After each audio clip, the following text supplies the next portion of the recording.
Good to see you today.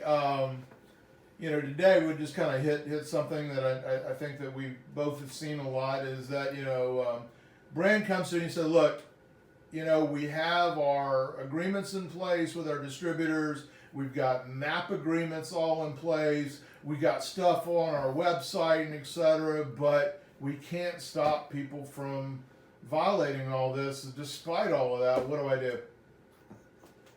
Well, for one, my first thought with that is whoop-de-doo. We've got brands that don't even have MAP policies or MAP pricing that we're able to really do a phenomenal job on the platforms for. And I'm not bragging on our team or anything in that capacity. What I'm saying is that a policy or an agreement does not in any way constitute enforcement.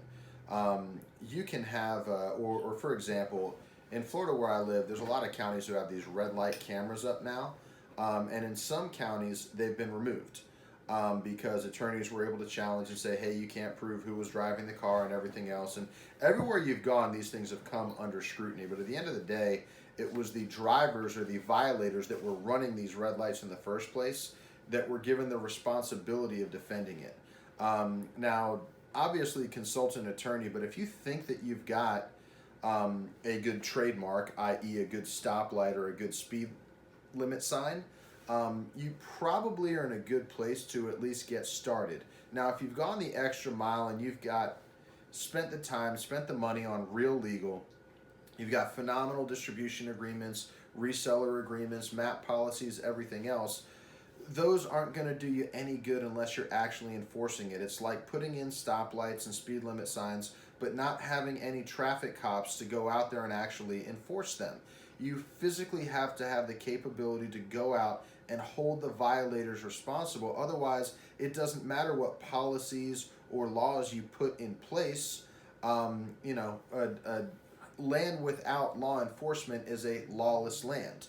Doesn't matter how many laws actually exist. Doesn't that lead into high speed whack-a-mole basically because you're just we see brands that are just kind of slapping people all the time, trying to do all kind of things, and the same people showing up and blah blah blah blah. Is that you see that?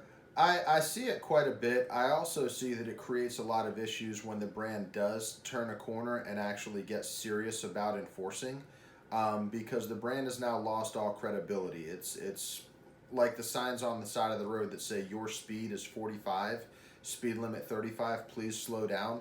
Sooner or later, nobody takes that sign seriously until you put a motorcycle cop behind it who comes out and pulls them over. So what happens with a lot of these brands with all these policies is that's great, that's wonderful. Glad you took the time to do that, but nobody's taking you seriously because you haven't done anything to back it up.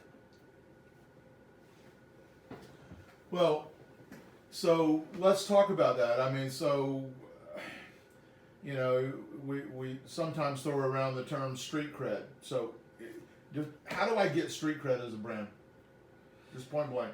It's real simple. You punch the bully in the nose. At the end of the day, I think we all were in middle school or high school at some point, and everyone, at least most people, have had someone who picked on them. My philosophy is you don't have to be able to take the bully out to the playground and beat the pants off of him, but if you just sock him one good time in the nose, he's going to find somebody else to mess with.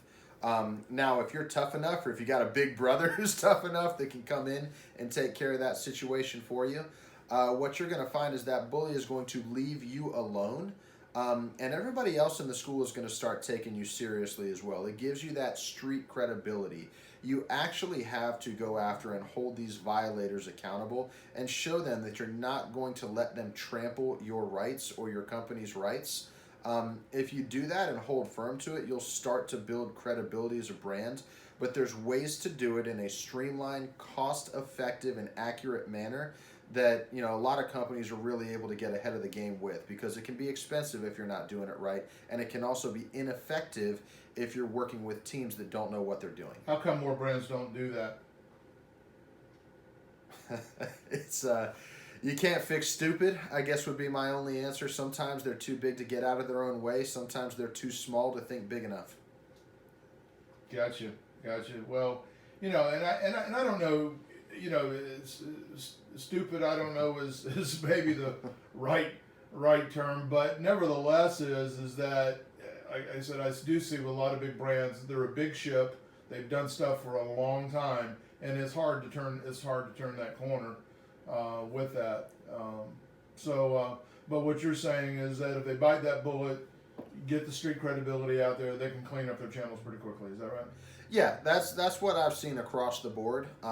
It works with every brand that we've worked with. Can't guarantee it would work 100% of the time. I'm just saying that it works 100% of the time with any brand we've seen in the last 10 years.